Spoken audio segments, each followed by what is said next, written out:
No último dia 11 de setembro, o governo de Minas Gerais encerrou as inscrições para que credores realizassem acordos diretos com precatórios.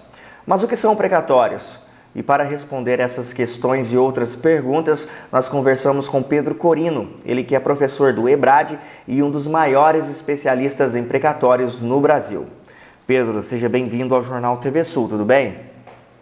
Adriano, muito obrigado pela oportunidade de estar aqui com você, com o telespectador. É uma honra poder participar e esclarecer eventuais dúvidas aí que o pessoal tiver de casa. Pedro, para a gente começar, o que são precatórios? Os precatórios são uma condenação, né, do poder público, ou seja, é um prefeito, é um governador ou presidente da República, né, que ali, enquanto representante da União, do Estado, e dos municípios, eles perdem uma ação judicial. Então, um juiz condena eles a pagarem a alguém uma certa quantia, uma indenização, um ressarcimento por salário pago errado, né, para um servidor público. Muitas vezes existem desapropriações também para construir, por exemplo, um metrô, né, a sede ali, aquela estação principal do metrô, desapropria bastante terreno, essas pessoas têm que ser indenizadas. Muitas vezes elas são indenizadas de uma forma muito pequena, e aí você tem uma batalha judicial para dizer que quanto que aquela pessoa teria de direito. Então, quando ela ganha esse direito, né, contra o governo, basicamente o governo ainda por cima, depois de 10 anos, ele ainda pode jogar essa dívida para o orçamento, igual ao orçamento doméstico, né? O governo vai lá e fala, ó, mês que vem eu vou comprar aqui um pouco mais de banana.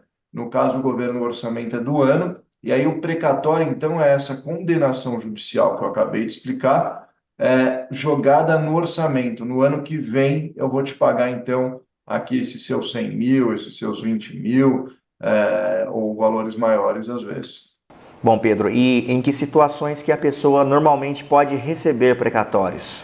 Os precatórios, eles são basicamente de dois tipos, né? Os alimentícios e os não alimentícios. Dentro dos alimentícios, eles podem ser por questão de verba salarial, né? Uma discussão, uma disputa, uma mudança de lei que vem a reduzir ou que vem só a melhorar o salário de uma categoria, mas não de outra categoria profissional. E aí, então, os advogados, os sindicatos, das associações se organizam e entram com ações judiciais contra o governo, por exemplo.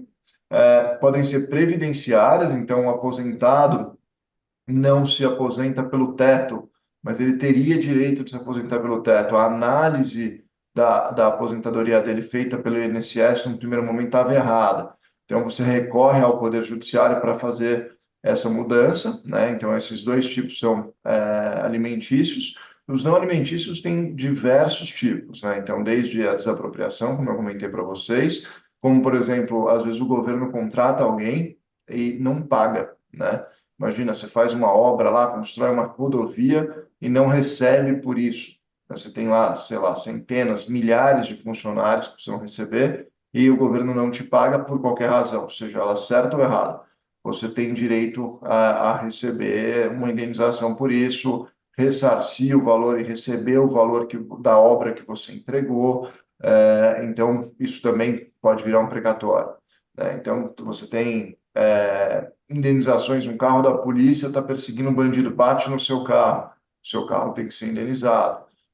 Tem diversas questões aí relacionadas a razões de por que você tem um precatório expedido a seu favor ou que você possa ter um precatório. E no caso de Minas Gerais, qual que é o perfil das pessoas que podem fazer esse acordo jurídico com o governo? Ótima pergunta, Adriano. Eu acho que todas as pessoas que detenham precatórios, elas têm autorização em lei, né? Obviamente é uma lei que tem janelas, né? Ela tem um início e um fim, mas ela abre às vezes uma, às vezes duas vezes por ano. E se você por acaso perdeu, por exemplo, o seu momento, de entrar agora, né, esse ano, se o governo não abrir de novo, fique preparado, porque ano que vem o governo abre de novo o acordo. Mas quem que pode?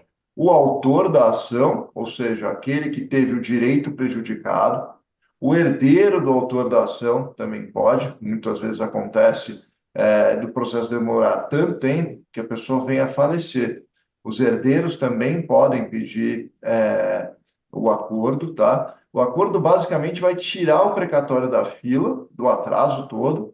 Ele vai ter uma diminuição de valor, né, entre 20% e 40% de desconto. Então, se você tinha 100 mil, você vai receber de 60 a 80 mil, mas você vai receber fora da fila, bem antes da fila, né? Então, é bem interessante para quem quiser ou precisar do dinheiro antes. Você tem também, quem mais pode pedir esse acordo? O advogado, né, que trabalha no processo judicial, na parte que cabe a ele, né? O advogado também vai ter que representar o cliente ou os herdeiros nesse pedido. As pessoas não podem ir lá e fazer esse pedido diretamente, tem que ser via um advogado. E também as empresas ou pessoas, investidores que tenham adquirido precatórios no mercado. Então, às vezes a pessoa estava devendo um dinheiro para o banco, pagando um juros caro, ela vende esse precatório para uma outra, para uma empresa, por exemplo, um fundo para um banco.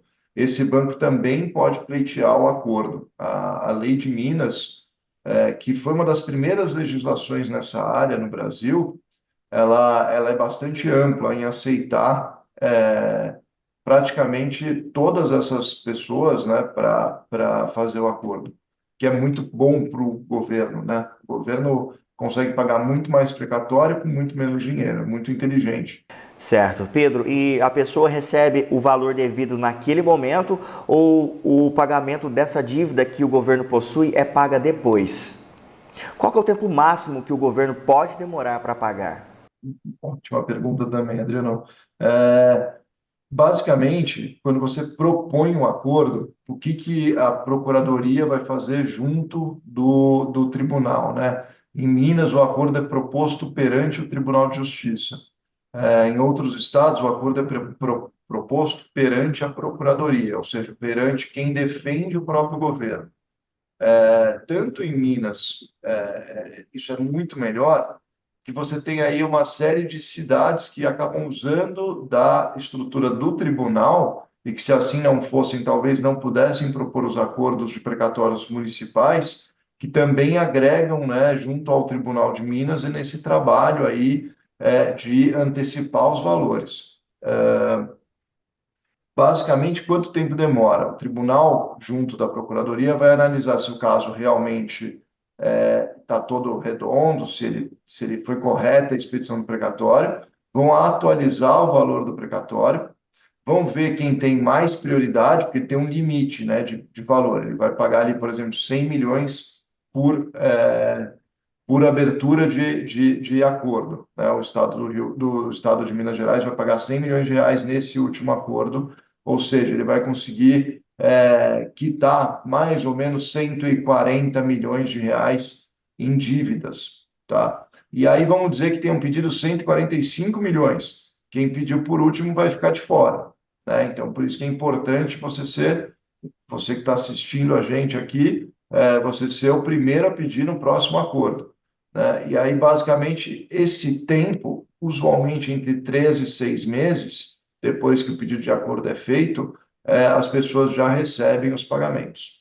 Pedro, e uma outra questão é em relação ao tempo de demora. Quanto tempo demora para uma pessoa ter um precatório? Aí já demora muito mais, né? Dependendo da ação judicial, chega às vezes a 20 anos, às vezes até mais. A maioria das ações, né, alimentícias principalmente, elas giram em torno de 5 a 7 anos. E aí depois tem mais essa espera, né, do pagamento do precatório em si, que é uma segunda fila, né, que é justamente essa que a gente está tratando aqui e que em Minas está atrasado, mas que permite, né, essa legislação muito, muito inteligente, que Minas foi um dos primeiros, desde 2009, a aderir primeiro ao leilão, depois o Supremo falou que não podia leilão, Minas já aderiu direto ao acordo direto. Então, Minas tem um histórico puxando o Brasil aí para frente no sentido de fazer esse acordo. E existe alguma outra maneira para expedir, ou seja, enviar o precatório com maior velocidade? Muito boa pergunta também. O que acontece, né? Você tem ali a ação judicial toda, Adriano, sobre uma matéria específica. Vamos dizer, me pagaram a aposentadoria errada.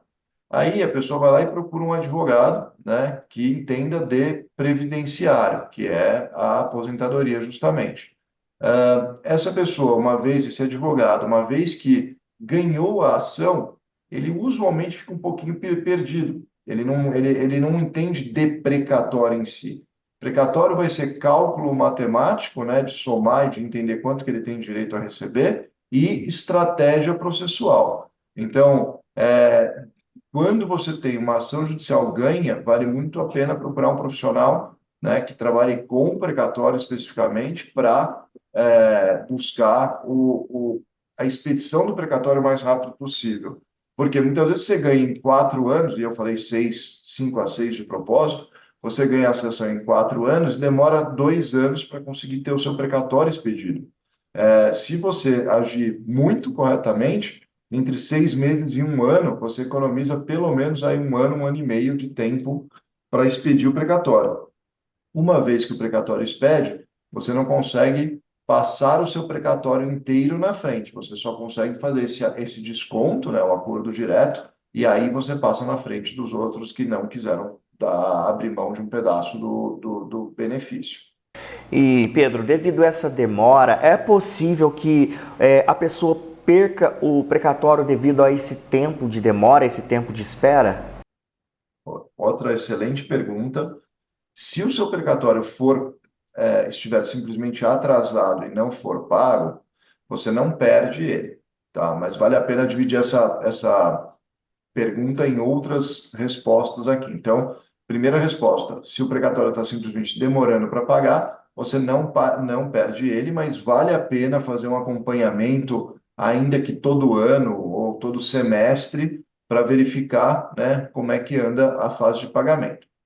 Por outro lado, se seu precatório é depositado e o dinheiro fica lá a favor, né, da Caixa Econômica ou do Banco do Brasil, ele está lá na conta do Judiciário, do Poder Judiciário. Se passarem 5 anos sem que você ou o advogado levantem o dinheiro, esse dinheiro volta para a União ou para o governo do Estado de Minas ou para o município, e aí esse dinheiro está perdido. Você não pode, não vai conseguir receber de novo, tá? É difícil de deixar 5 anos parado? Eu acho que é difícil, né? No meu caso, a gente não deixa. Mas, e de muitos advogados, colegas, a maioria não deixa. Mas a União, junto com os estados e municípios, recuperam alguns bilhões de reais por ano com pessoas que deixam o dinheiro lá parado. Então, tem muito dinheiro aí na mesa por conta disso. E a outra situação que é ainda mais complexa, né, e aí eu falo talvez mais para os advogados, porque as pessoas talvez não entendam isso, mas eu vou tentar falar de uma forma mais simples possível, tá? É o seguinte: quando você está disputando judicialmente alguma coisa, você ainda não ganhou completamente as ações. Vamos dizer que você tem uma disputa previdenciária, porque a sua aposentadoria está sendo paga errada. Vamos dizer que sua aposentadoria está sendo paga errada por duas questões.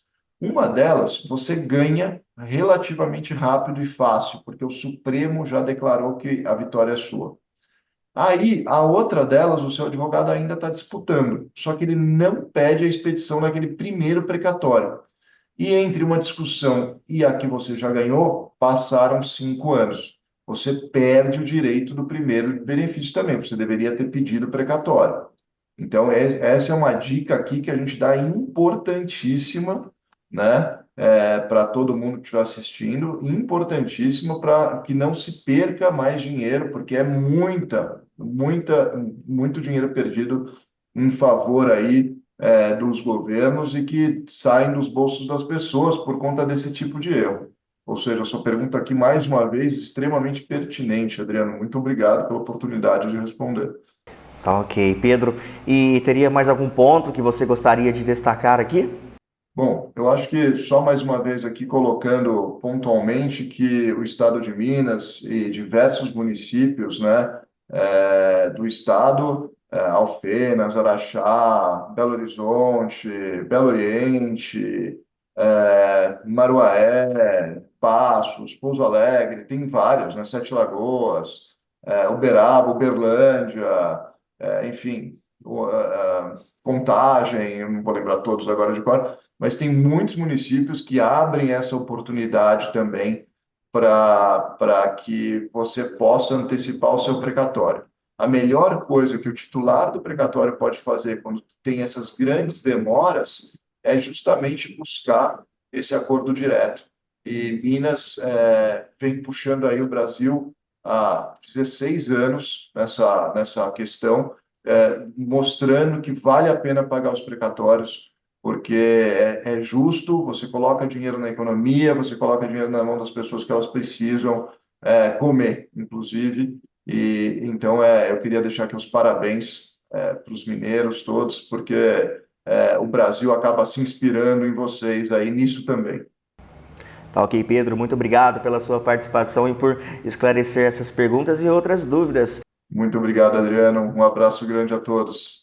Bom, nós conversamos com o professor do EBRAD, Pedro Corino, e um dos maiores especialistas em precatórios no Brasil.